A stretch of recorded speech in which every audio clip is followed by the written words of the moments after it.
ቅዱሴ ታክሞ በሰላም መጣ ማለት ነው። ተሽሎታል እንግዲህ ደህና ነው። ብዙም ጉዳት አልደረሰበትም። ነገር ግን ደረቱ ላይ ስለሆነ ትንሽ እንትን ብሏል እንጂ ደህና ነው። በሰላም ተመልሶ መጥቷል። ሁላቸውም በጣም ተደስተዋል። ነገሩ ቢያሳዝናቸውም ክስተቱ እንግዲህ አቶ በዛብን በቁጥጥር ስር ውሏል ማለት ነው። የጽናትና የኪራ እንግዲህ ሰርግ ቆንጆ ነበረ ያለፈው። ነገር ግን ያው ቅዱሴ ይሄ ነገር ገጠመው። መሩዬም ደግሞ በሚያሳዝን ሁኔታ ልጇን አታለች ማለት ነው። እውነት በጣም ነው የሚያሳዝነው። እንግዲህ ምንም ማድረግ አይቻልም። መሩዬ እውነት ለመናገር በጣም ነው ያሳዘነችኝ። ትናንትና እንባዋን እንደዛ ፍስስ ሲል ማለት ነው። እንግዲህ ፈጣሪ ሰብሮን ይስጥሽ እንጂ ምን ይደረጋል። ቅዱሴም እንግዲህ ዛሬ ተመልሶ መጥቷል ማለት ነው። ከሄደበት ወደ ውጭ ሀገር ለሕክምና ሄዶ ነበረ። በጥሩ ጤንነቱ ወደ ሀገሩ ተመልሷል ማለት ነው። በጣም ነው ደስ የሚለው። እንግዲህ ሁላቸውም ነገር ግን ደንግጠዋል ሲያዩት። ግን በቃ ምንም ማድረግ አይቻልም። ፍቅረኛውም ደግሞ እንዴት ለእኔ ሳይነገረኝ ቅዱሴ እንደዚህ ሊደርስበት ቻለ? እኔ ከሀገር ወጣሁ እንዴ? እንዴት ነው ያልሰማሁት? እያለች ያዙ ልቀቁኝ አለች። በመጀመሪያ ደረጃ ተረጋጊ። ሲቀጥል ደግሞ አንቺ ሚስቱ ትሆኝ ፍቅረኛው የምናውቀው ነገር የለም። ቅዱስ ፍቅረኛ አለኝ ብሎም ሲያወራም አልሰማንም። ጭራሽ እኮ እኛን እየመከረን ነው እንጂ እሱ ፍቅረኛ እንዳለው እንኳ አናውቅም። እሱ የድሮ ያለፈ ታሪክ ነው። አሁን ግን መጥቻለሁ እያለች እንግዲህ ጭራሽ እንቧ ካረየዋለች። ከዛ ምን ይናየ እንግዲህ አንቺ ግን እንዴት ነው ያደረግሽ ስትላት በጥፊ ላስ አደረገቻት። ኒናን እንዴ የመጣው ሁሉ እየጠፈጠፈኝ፣ ቆይ ለምንድን ነው የኔ ፊት ለጥፊ ምቹ ነው እንዴ? ምንድን ነው እሱ ይሄ ላይ ያለች እንግዲህ እሷ ቀልዷን ጀመረች። በጣምም ተናዳለች ማለት ነው ልጅቷ። አሁን ቅዱሱን ላይ የምፈልገው ቅዱስ የት ነው ያለው አለች። እንዴ አረ ቅዱስ የለም ስትላት ጽናት ቅዱስ እኮ ከሀገር ወጥቷል ለሕክምና በጥይት ደረቱን ተመቶ አላት ያ ልጁ። ከዛ በኋላ ምን? አዎ ደረቱን በጥይት ተመቶ ለሕክምና ከሀገር ወጥቷል ስትላት እራሷን ስታ ወደቀች። ከዛ በኋላ እሷን አረጋግተው እንግዲህ ከዛም ተነስታ ወደ ቤቷ ሄደች። ቅዱሴ እንግዲህ በሙሉ ጤንነቱ ወደ ሀገሩ ተመልሷል ማለት ነው። ተሽሎታል ማለት ይቻላል። ግን የመራዊትን እንደዛ መሆን ሲሰማ ደግሞ በጣም ነው ያዘነው። መሩ እንግዲህ እሱ ሲመታ ነው ደንግጣ የወደቀች የነበረው መራዊት ማለት ነው። ያው ጥይቱን ስትሰማ አምጧ መጥቶ ነበር። ይዘዋ ሲሄዱ ግን በሚያሳዝን ሁኔታ ልጇ ሞቷል ተባለች። ይኸው እንግዲህ አትናገር አትጋገር እንደዛው ዝም ብላ ቁጭ ብላለች ማለት ነው። አልበላም አልጠጣም፣ እኔም እንደ ልጄ መሞት ነው የምፈልገው። ጌታዬ ለምን አተረፍከኝ? እኔን ለምን እንደ ልጄ አልገደልከኝም? እያለች እንግዲህ ብቻዋን እያወራች ነው መራዊት። ናሆሜም በጣም ጨንቆታል። በጣም የእሷ እንደዚህ መሆን በጣም አስጨንቆታል። እኔ ካልሆነ እናቷን መጥራት አለብኝ። በቃ ምንም ቢሆን እናቷ አጠገቧ ስትኖር ነው ደስ የሚለው አለ ናሆም። አዎ እዚህ መጥቼ የልጇን ጭንቀት አላይም ብላ ነው እንጂ እሱማ ምናምን አለች። ናሆም እናት እንግዲህ መሩዬ በጣም ታሳዝናለች። እንግዲህ ማነው እሱ ስሙ ቅዱሴም ተመልሶ መጥቷል ማለት ነው። ጓደኞቹ በጣም ደስ ብሏቸዋል በመትረፉ። እውነት የሆነ ነገር ቢሆን በጣም ያስጠላ ነበረ። ቅዱስ መልካም ሰው ነው፣ መካሪ። እንግዲህ ያ በዛ በሚባል ቀውስ ሰውዬ ነው ይሄ ሁሉ ጣጣ ያመጣበት። እሱም በቁጥጥር ስር ውሏል በመጨረሻ። እንግዲህ አቶ በዛብህ የሚባል ያው ማለት መሳሪያውን ባይተኩስ ሰውየው ላይ አልፈርድበትም። በእርግጥም ሚስቱን የተቀማው የራሱ ጓደኛ ነው ሲያታለለው የቆየው ማለት ነው። ከተማ ሄዳለው እኔ ከተማ ነው መኖር የምፈልገው፣ ከዚህ በኋላ ገጠር አልኖርም። ስለዚህ እህሉንም ማሳው ላይ ሽጨዋለሁ፣ ቤቴንም እስከምመጣ ወይ ላልመጣም እችላለሁ ኑሩበት ብዬ ለጎረቤት ሰጥቻችኋለሁ። ስለዚህ ከዚህ በኋላ ወደዚህ አልመለስም ብሎ እንግዲህ ተው ነገ ጠዋት ተመልሰ ትመጣለህ፣ የከተማ ኑሮ እንደዚሁ ቀላል እንዳይመስል ብሎት ነበር በዛብህ። እሱ ግን ሚስቱን ሊቀማው እንደመጣ የሚያውቀው ጉዳይ የለም። ግን እዚህ ከመጣ በኋላ ነው ሁሉንም ነገር እንግዲህ ያወቀው። እሱም ለካ ራሱን አሳምሮ ነበር የመጣው ወደ ከተማ። አቶ በዛብህ መሳሪያ ይዞ ነበር የመጣው።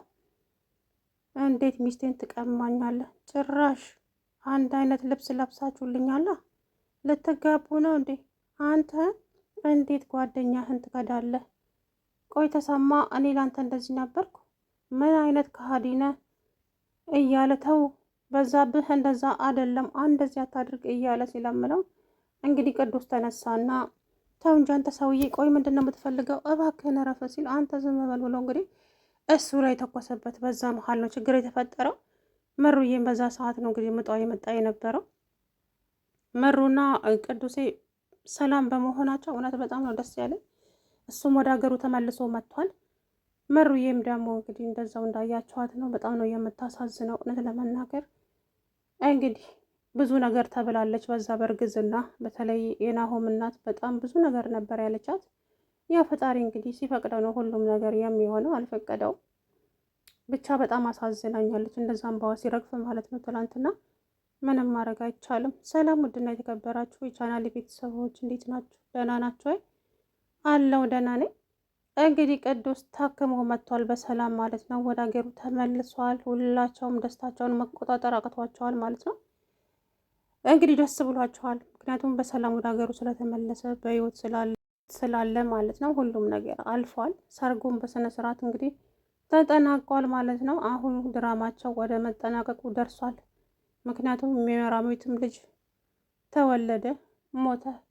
ስለዚህ ቅዱሴም ተመልሶ መጥቷል። እንግዲህ ማብቂያው ደርሷል ማለት ነው። ምክንያቱም ያው 189 ምናምን ደርሰዋል ማለት ነው። ከዚህ በኋላ ግን ያው እንግዲህ እናም ቅዱስዬ በመምጣቱ በጣም ነው ደስ ያለን። ቅዱስ በጣም መልካም ሰው ነው እውነት ለመናገር መካሪያቸው ነው። እንግዲህ ሚስቱም ራሷን ስታ ወድቃለች፣ ፍቅረኛው ማለቴ ነው።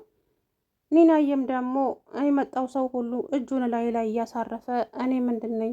ቆይ ምንድን ነው እሱ? እንዴት ቢያስቡኝ ነው? ለምንድን ነው እንደዚህ የሚሆኑት? ላይ እኔ እኮ ቀልድ ነው የማወራው፣ እነሱ ግን የምር ነው የሚመቱኝ እያለች በጣም ሆደ ባሻ ሆነች ትላንትና። ከዛ በኋላ አረ ተረጋጊ። ቅዱስም እንግዲህ ከተረጋጋ በኋላ መራዊትስ እንዴት ሆናለች ምናምን ሲል አይ አልነገሩትም ነበረ። አይናቸውን እያየ የሆነ ነገር ሲነበብ አይናቸው ላይ ምን ሆናችኋል ናቸው ነው ምንድን ነው ምናምን ሲሉት ቅዱሴ አንተም ስለተሻለ ልንደብቅህ አንችልም። ስለዚህ መሩዬ እኮ ልጇ እንደዚህ ሆኖባታል ሲል በጣም ደነገጠ፣ በጣምም አዘነ ማለት ነው። ምክንያቱም እኛ በህይወት መትረፋችንም ፈጣሪ ማመስገን አለብን። ነገ ጠዋት ልጅ ይመጣል፣ ምንም ችግር የለውም አለ። በጣም አዘነ ማለት ነው። እንግዲህ በስልክ ደውሎ አናግሯታል።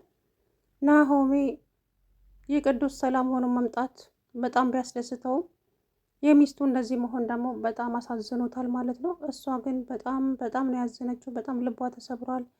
እየበላች አይደለም፣ እየጠጣችም አይደለም። መሞት ነው የምፈልገው እኔ ኖሬ ምን እሰራለሁ እያለች ነው። አማቷም ደግሞ ተይ እባክሽን አንቺ ልጅ ከሆነሽ ሁሉም ነገር በጊዜው ይሆናል የኔ ልጅ፣ ስለዚህ እባክሽ ስለፈጠረሽ እንደዚህ አትሁኝ እያለች ብትላትም እሷ ግን እንባዋ ከዓይኗ ውስጥ እየተንቆረቆረ ነው ማለት ነው። የኔ እንባ ይፍሰስ የኔ ልጅ አውቃለሁ፣ ግን ምንም ማድረግ አይቻልም፣ ጠንከር በይ እያለቻት ናሆም እኔ ግራ ገብቶኛል፣ ግዝሽ ልጅ ነገር ምንም እየበላች አይደለም፣ በቃ እንዴት ይሻላል እማዬ ካልሆነ በቃ እናቷ ትምጣ አለ። እንግዲህ እስቲ መሞከር ነው፣ ምናልባት እናት ለልጇ መድኃኒት ነች ትባላል አይደለ? እንግዲህ ትምጣ እስቲ ምናምን አለች ማለት ነው። እንግዲህ ግዴታ ለእናቱ ይደውላል።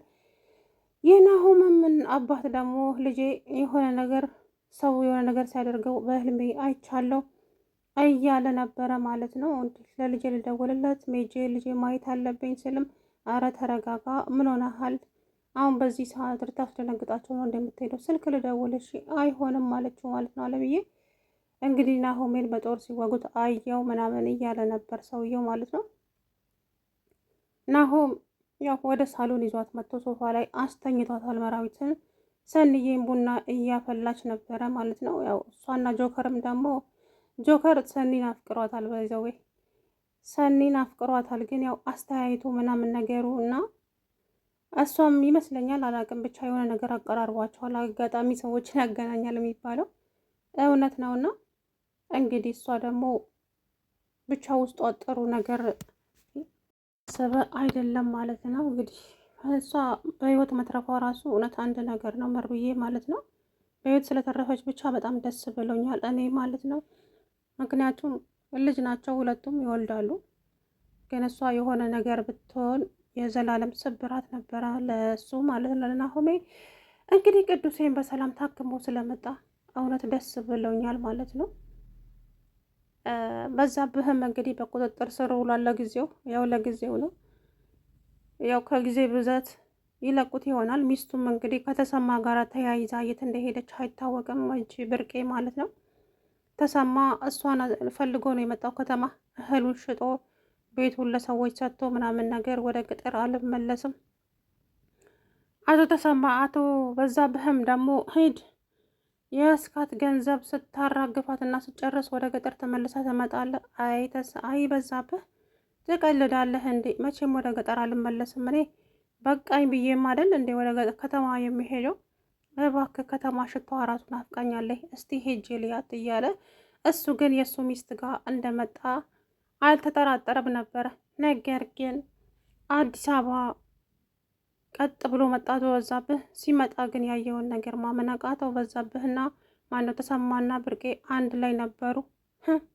ለካ ለዚህ ነው ቀጥ ብለ ወደ ከተማ የመጣኸው፣ ሚስቴ ልትነጥቀኝ ነበር እንዴ እያለ እንግዲህ አቶ በዛብህ እንዴት ጓደኛህን ትከዳለህ? ምን አይነት ባለጌ ሰው ነህ? ሲል ሽጉጡን እንግዲህ ግንባሩ ላይ ያዘበት። እባክህን እንደዛ አታድርግ እባክህን ብለው ሲለምኑትም ከዛም ቅዱስ የተነሳና እንግዲህ ቅዱስ አንተ ሰውዬ ምንድን ነው የምትፈልገው?